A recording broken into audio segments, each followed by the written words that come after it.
دے ہوں جی اتنے یہ لیا نا اندر جڑا اتنے آوے ہاں ایڈا دین دا ٹھیکےدار اتنے آ رکا دے کے گیا کنے تینوں لکھ کے دتا رکا لکھیا سی. کیسے ہو آپ سب؟ تو دوستوں امید ہے آپ سب خیر خیریت سے ہوں گے. تو دوستوں میں ہوں آپ کا دوست حامد رضا. تو دوستوں آج کا ویڈیو میسج صرف ناصر مدنی کے لیے ہے. آپ نے ویڈیو کے شروع میں دیکھ بھی لیا ہوگا کہ ناصر مدنی کس طرح سے محفل میں بیٹھ کر لوگوں کو گالیاں نکال رہا ہے، اور ایک آدمی نے جو خط لکھا ہے اس کا اس نے کس طرح سے رپلائی کیا ہے، کس طرح سے اس کو جواب دیا ہے. تو محفل میں بیٹھ کر ایسا رپلائی کرنا ہے، اس طرح سے بات کرنا، آپ سب لوگ خود ہی سمجھدار ہیں. جو بھی ناصر مدنی کو سنتے ہیں سب کو پتہ ہے کہ ایسی لینگویج یوز کرنا ایک محفل شریف میں، مطلب کہ محفل پاک میں ایسی لینگویج یوز کرنا مناسب ہے یا نہیں، اس کا فیصلہ آپ خود کر سکتے ہیں. تو ہم ویڈیو کو شروع کریں گے. ویڈیو کو شروع کرنے سے پہلے ایک درخواست ہے کہ جنہوں نے میرا چینل ابھی تک سبسکرائب نہیں کیا وہ جلدی سے میرے چینل کو سبسکرائب کر لیں، اور ساتھ میں ایک بیل آئکن آتی ہے اسے بھی دبا لیجئے گا تاکہ میری ہر آنے والی ویڈیو کا نوٹیفیکیشن آپ کو ملتا رہے.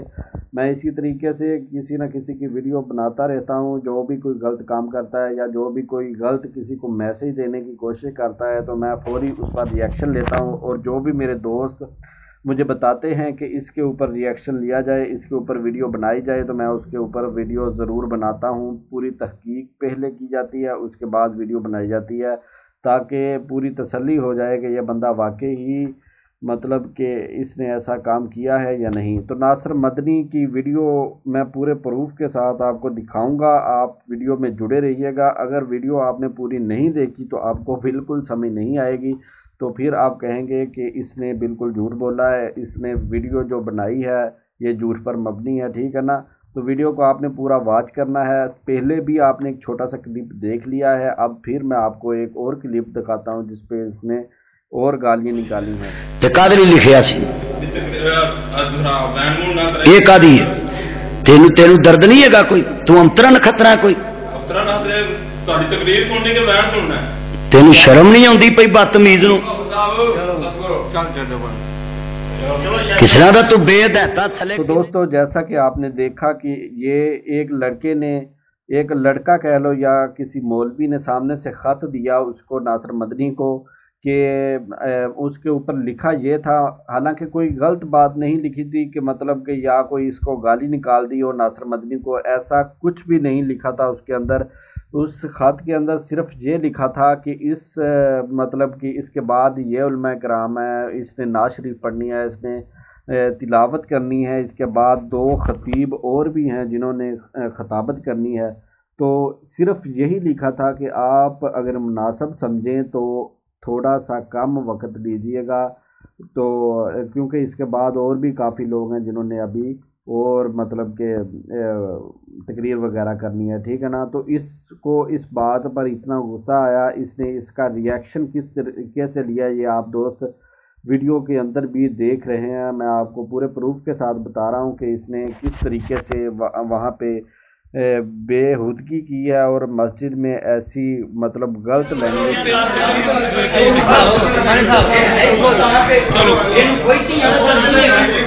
شیخ صاحب آ جاؤ کوئی تھی بہن نہیں ہے، یہ پوچھنے جی ماں بہن کوئی نہیں ہے، یہ ماں کا منکر ہے بدتمیز. شیخ صاحب اور تو ماں تو بغیر جمیا سا اگیا تینوں ماں دی شان بری لگتی ہے بغیرتا. اس کو ماں کی گالی نکالی ہے کہ تو کہندا کہ پتہ نہیں جمیا کہ اگیا. ٹھیک ہے نا؟ ایسے انہیں مطلب کہ الفاظ یوز کیتے اس ویڈیو دے اندر. ٹھیک ہے نا؟ تو ویڈیو تہن میں نال دکھائی جا رہا ہاں. پوری ویڈیو اگر تسی دیکھ لو گے تو تہن سارا پروف مل جائے گا کہ انہیں واقعی حرکت کیتی ہے یا نہیں کیتی. ٹھیک ہے نا؟ تے ایسی لینگویج اگر مسجد کے اندر یوز کیتی جاوے تو دوستو تہنوں کی لگتا کہ چیز بالکل مناسب ہے کہ نہیں؟ اسلام اس چیز کی اجازت دینا کہ کسی دے مطلب کہ مسجد سے بہ کے کسی نے کوئی غلط گل بھی نہ کیتی ہوئے، ایک صاف سیدھی جی گل کیتی ہے، خاتے اندر لکھا گیا کہ ٹائم تھوڑا وا بس تسی تھوڑا ٹائم لائو، اس تو بعد تہاڈے تو بعد ہور بھی خطیب ہے جنہاں نے تقریر کرنی ہے. اینوں اس چیز کا اتنا زیادہ غصہ آیا. جہڑے بندے نو اپنے آپ تے غرور ہوئے گا، تکبر ہوئے گا، وہ ایسی حرکت کرے گا. اس تو علاوہ کوئی بندہ بھی ایسی حرکت نہیں کرتا. میں اج تک ہور کوئی خطیب نہیں دیکھا جنہیں اس چیز کا غصہ کیتا ہوئے کہ تسی ٹائم ذرا گھٹ لاؤنا وا. महफिल शरीफ के अंदर असा होर भी लोगों की हाज़री होर लोगों ने भी हाज़री पेश करनी है। सब सवाब कमाउण की नीयत ना हुंदे आ, सारिਆਂ ਦੀ ਨੀਅਤ ਆਹੀ ਹੁੰਦੀ ਹੈ कि सानू थोड़ा जिहा इस चीज़ महफिल के अंदर हाज़री का मौका मिल जाए। सानू भी समझ लो अल्लाह ताला साडी महफिल के अंदर होना साडा भी कबूल फरमा लेगा। तो हर किसी की आही कोशिश होंदी कि मैं भी सनाखानी करा, तकरीर करा, लोगों की सलाह करा। तो इस तो हर बंदा ही सआदत आ चाहुंदा कि महफिल के अंदर सानू बोलण का मौका मिलिया जाए। लेकिन इस चीज़ का अगर गुस्सा किया जाए तो बिल्कुल गलत बात है। मैं इस चीज़ नाल बिल्कुल एग्री नहीं करना। तुसीं भी आ वीडियो देख लई है, तुहानूं भी इस चीज़ नूं समझना चाहिए कि एक महफिल के अंदर एक जुगता मारना जिस तरीके जुगता मारदा तुहानूं सारिਆਂ ਨੂੰ पता वा। टिकटॉक सारी इस बंदे नाल भरी हुई है, ठीक है ना। इस तो बाद फिर मस्जिद के अंदर अगर गलत लैंगुएज यूज़ की जाए तो वह भी बिल्कुल मुनासिब नहीं है। अगे देखो थोड़ा जिहा मां ते लिखिया ही है किनू टाइम दिता तू दसो ये है कौन है अजी तकरीर नहीं मैं करनी नहीं बैठो जी तुम बैठो बैठो कौन है दसो हाँ सारे बंदे तेरे वास्ते बिस्त बैठे ने ठेकेदार तो दोस्तों जैसा कि तुसी देखिया कि कहंदा कि मैं हुण इत्थे तकरीर ही नहीं करनी, तकरीर ही मतलब उठ के जा रहा वा।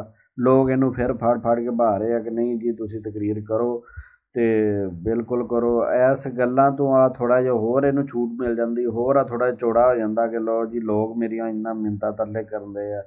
इस वजह तो इनू अपने आप ते गुरूर आ, तकब्बर आ, तो गलत अल्फाज यूज़ करदा जिहड़े बिल्कुल मुनासिब नहीं है।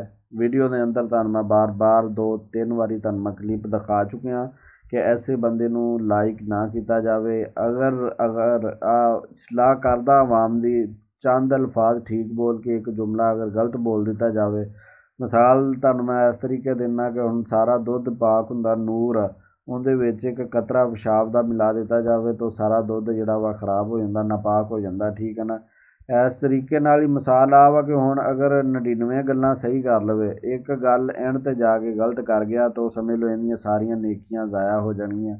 तो आई मैं इल्तमास करदा कि इस चीज़ नूं समझेगा इंशाअल्लाह। तो तुसीं भी आई कोशिश करो, इनू समझाओ कि ऐसी लैंगुएज ना यूज़ करे जिहड़ी बिल्कुल महफिल के आदाब के मुताबिक नहीं है, ठीक है दोस्तों। अज दा मैसेज आई सी, इंशाअल्लाह तुसीं इस चीज़ नूं जरूर समझे होगे।